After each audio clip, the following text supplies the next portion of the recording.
Friends, welcome to defence matrix. तो जैसा कि हम लोग जानते हैं कि जो इंडियन एयरफोर्स है वो दुनिया की चौथी सबसे बड़ी एयरफोर्स है और अनफॉर्चुनेटली जिस हिसाब की रिक्वायरमेंट है उसके हिसाब से फंडिंग जो है वो प्रॉपर नहीं हो पाती है। यही कारण है कि इंडियन एयरफोर्स के पास जो इक्विपमेंट्स हैं उनकी कमियां हैं और ये कमियां हर फील्ड में हैं, चाहे फाइटर एयरक्राफ्ट की बात कर लें, ट्रांसपोर्ट एयरक्राफ्ट की बात कर लें, एवैक्स की बात कर लें, टैंकर्स की बात कर लें। और ये जो गैप है, जितना हमारे पास होना चाहिए और जितना हमारे पास है उसके बीच का, ये छोटा नहीं बहुत बड़ा है। एक एग्जांपल की बात करें तो हमारे जो एयर रिफ्यूलर्स की रिक्वायरमेंट है वो 18 की है और हमारे पास खाली 6 हैं। तो रिक्वायरमेंट और अवेलेबल इक्विपमेंट के बीच में जो गैप है वो 3 टाइम्स है।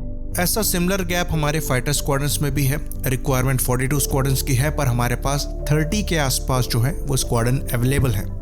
और अगर समय को देखें तो जो 42 स्क्वाड्रन की रिक्वायरमेंट है ये बहुत साल पहले की थी, अब बढ़ चुकी है, लेकिन हम 42 भी नहीं पहुंच पाए हैं। तो बजट हमारे लिए एक बहुत बड़ा इशू है।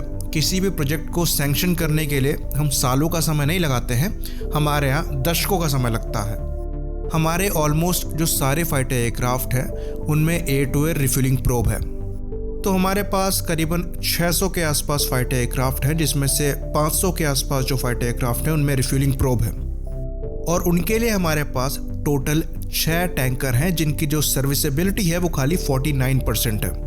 अब इस चीज़ को कंपेयर करते हैं हम पाकिस्तान से। पाकिस्तान के पास खाली उनके जो मिराज सीरीज़ के फाइटर हैं, मिराज 3 और मिराज 5, वही प्रोब और ड्रोग से एयर टू एयर रिफ्यूलिंग करवा सकते हैं। तो खाली इन 125 एयरक्राफ्ट के लिए पाकिस्तान के पास 4 एयर टू एयर रिफ्यूलर्स हैं। हमारे करीबन 500 एयरक्राफ्ट के लिए 6 हैं, उनके 126 के लिए 4 हैं। और ये जो नंबर्स है फाइटर एयरक्राफ्ट के, ये आने वाले समय में बढ़ने ही वाले हैं क्योंकि हमें 42 स्क्वाड्रन के आसपास पहुंचना है।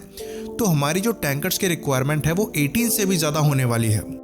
तो क्योंकि हमारे पास पैसा थोड़ा कम है, हमें ऐसे सॉल्यूशंस देखने हैं कि हमारा जो एक ही प्लेटफॉर्म है वो मल्टीपल काम कर सके। और इसी डायरेक्शन में हम जा भी रहे हैं। जो एयरबस A330 MRTT लिया जा रहा है भारतीय वायुसेना के द्वारा, वो एक टैंकर होने के साथ साथ ट्रांसपोर्ट एयरक्राफ्ट भी है। तो ये 2 रिक्वायरमेंट पूरी करता है। पहला, आपको एयर टू एयर रिफ्यूलर मिलता है, दूसरा एक ट्रांसपोर्ट एयरक्राफ्ट भी साथ में आपको मिलता है। तो जब हम ऐसे प्लेटफॉर्म की बात करते हैं कार्गो कैटेगरी में, जो कि एक मल्टी रोल एयरक्राफ्ट हो, तो इसमें जो सबसे आगे एयरक्राफ्ट निकल कर आता है वो C-130 हरक्यूलीज है। तो ये एक ऐसा एयरक्राफ्ट है जो आपका कार्गो एयरक्राफ्ट भी बन सकता है, अटैक एयरक्राफ्ट भी बन सकता है, एयर टू एयर रिफ्यूलर बन सकता है, इंटेलिजेंस एयरक्राफ्ट बन सकता है। आप इसे स्पेशल ऑपरेशंस के लिए यूज़ कर सकते हैं। ये जितनी वर्सेटैलिटी प्रोवाइड कराता है, शायद ही कोई दूसरा ऐसा एयरक्राफ्ट हो जो इतना वर्सेटाइल हो। और ये देखकर काफ़ी सरप्राइजिंग लगता है कि इतना वर्सेटाइल एयरक्राफ्ट और इंडियन एयरफोर्स ने खाली 12 ही लिए हैं, जिसमें से एक क्रैश हो गया है जिसका रिप्लेसमेंट अभी तक नहीं किया गया है। तो इंडियन एयरफोर्स द्वारा इन एयरक्राफ्ट को यूज़ किया जाता है स्पेशल ऑपरेशंस में, जहां पर ट्रूप्स को पैराड्रॉप कराया जाता है, अनप्रिपेयर्ड रनवे पे लैंडिंग और टेक ऑफ दोनों कराया जाता है, लो लेवल फ्लाइंग कराई जाती है, डिजास्टर रिलीफ में इनको यूज़ किया जाता है, साथ में कोविड जैसी सिचुएशन में जो एसेंशियल्स हैं उनका भी ट्रांसपोर्टेशन ये एयरक्राफ्ट कर रहे हैं। तो इंडियन एयरफोर्स द्वारा इन एयरक्राफ्ट को अभी mainly as a cargo aircraft use किया जा रहा है। तो इनका जो प्राइमरी रोल है वो कार्गो कैरिंग का है।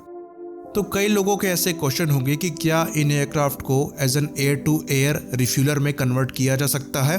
तो इसका आंसर ना होगा, क्योंकि एयर टू एयर रिफ्यूलर में कन्वर्ट करने के लिए जो चेंजेस हैं वो छोटे मोटे नहीं हैं, काफ़ी मेजर चेंजेस हैं, जिसके बाद से ये कार्गो तो कैरी कर सकता है पर कार्गो कैरिंग कैपेसिटी इसकी काफ़ी कम हो जाती है। साथ में जो थोड़ी परफॉर्मेंस है वो भी चेंज होती है। तो इसके लिए डिफरेंट प्लेटफॉर्म है जिसको KC-130J सुपर हरक्यूलीज कहा जाता है। तो सबसे लेटेस्ट यही है। तो अमेरिका में ये जो KC-130 हैं इनको US मरीन कोर के द्वारा यूज़ किया जाता है। जैसा कि हम जानते हैं US मरीन कोर जो अमेरिका की आर्म फोर्सेस हैं उसमें काफ़ी छोटी ब्रांच है, जहाँ पर ऐसे स्मार्ट आइडियाज़ को यूज़ किया जाता है रिक्वायरमेंट को पूरा करने के लिए। ऐसे प्लेटफॉर्म्स यूज़ किए जाते हैं जो कि हर जगह से ऑपरेट किए जा सके और मल्टीपल रोल परफॉर्म करने में सक्षम हो।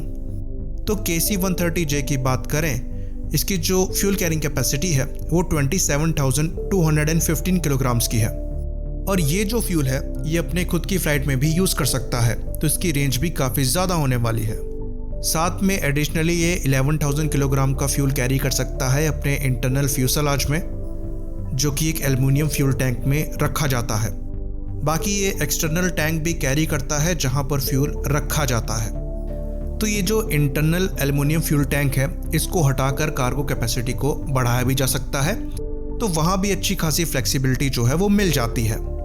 तो रिफ्यूलिंग के लिए इसमें wing mounted hose and drogue pod है, जो कि एक ही बार में 2 एयरक्राफ्ट में 1100 लीटर्स पर मिनट के हिसाब से रिफ्यूलिंग कर सकते हैं।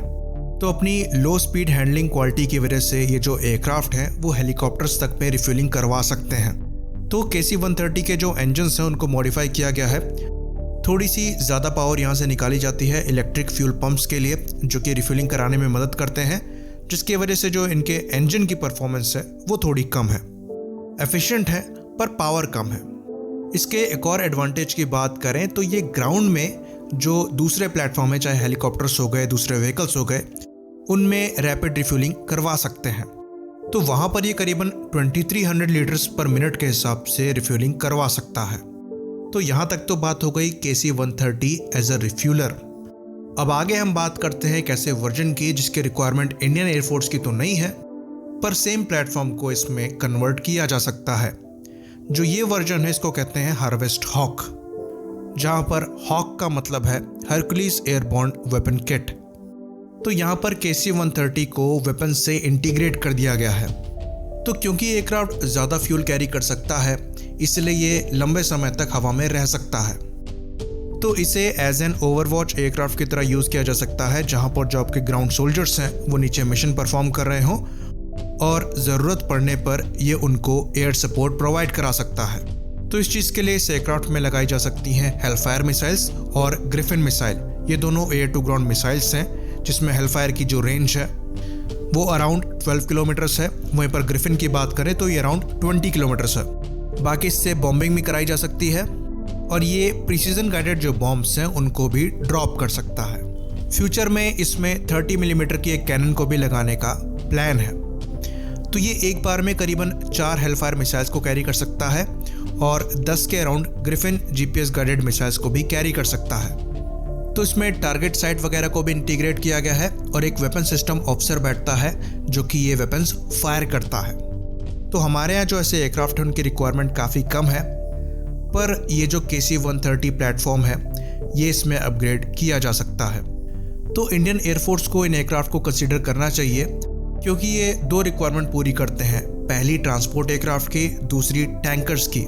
साथ में इन एयरक्राफ्ट को स्पेशल ऑपरेशंस में भी यूज़ किया जा सकता है, जहां पर ये अनप्रिपेयर्ड रनवेज में लैंड और टेक ऑफ दोनों कर सकते हैं। और इनको सर्विस में जल्दी शामिल भी किया जा सकता है, क्योंकि हमारे पास हरकुलिस को ऑपरेट करने वाला क्रू पहले से मौजूद है, जिसको थोड़ा सा और ट्रेन करना पड़ेगा। तो क्रू ट्रेनिंग में भी पैसा थोड़ा बचेगा। इसी बात पर इस वीडियो को ख़त्म करेंगे। लाइक करिए, सब्सक्राइब करिए। जय हिंद।